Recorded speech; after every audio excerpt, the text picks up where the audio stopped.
अब जैसे ही इतने शब्द सुने और तो कोई ना बोलो। लक्ष्मण जो रहे प्रभु श्री राम के नजदीक ही बैठे रहे, सभी धीरे से ही बोले भैया, बोले हाँ, बोले अब रुको हम तो रह जाता। अरे तुम क्या कहे?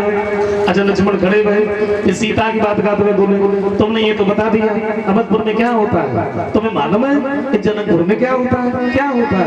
बोले कि न जोर करे होती और न सोर करे होती, जनकपुरी में लड़की धरती बोल के होती, जनकपुरी में लड़की धरती बोल के होती।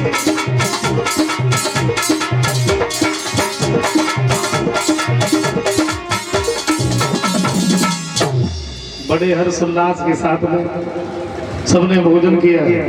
कहते तो ये है कि प्रभु श्री राम की बारात जनकपुर में 74 दिन तक रुकी है और 74 दिन बारात रुकने के बाद में ये जब घर पर आए और जब से राम ब्याही घर आए नित नभ मंगल मोद बधाए।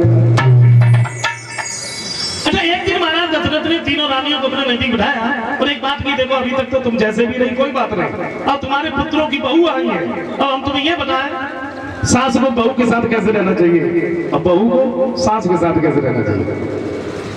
हमारी माता मैंने थोड़ा ज्यादा ध्यान है।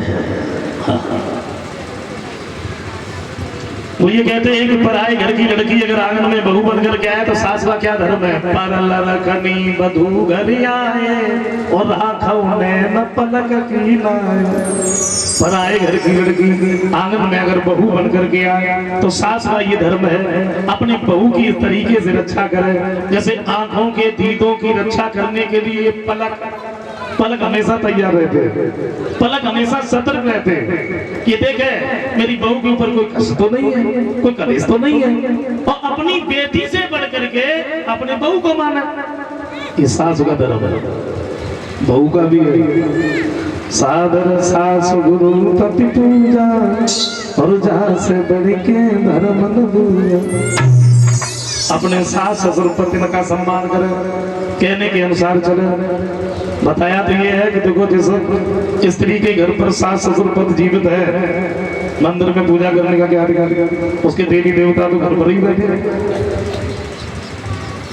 अपनी माँ से बढ़कर के अपनी सास को माने।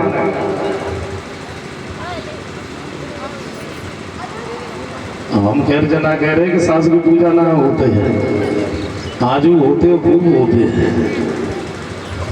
फर्क केवल इतना है, पहले में छोटी माई अगरबत्ती लगाई जाती थी, अब बड़ी माई उठाई जाती है। बसा के अब देखो सासों से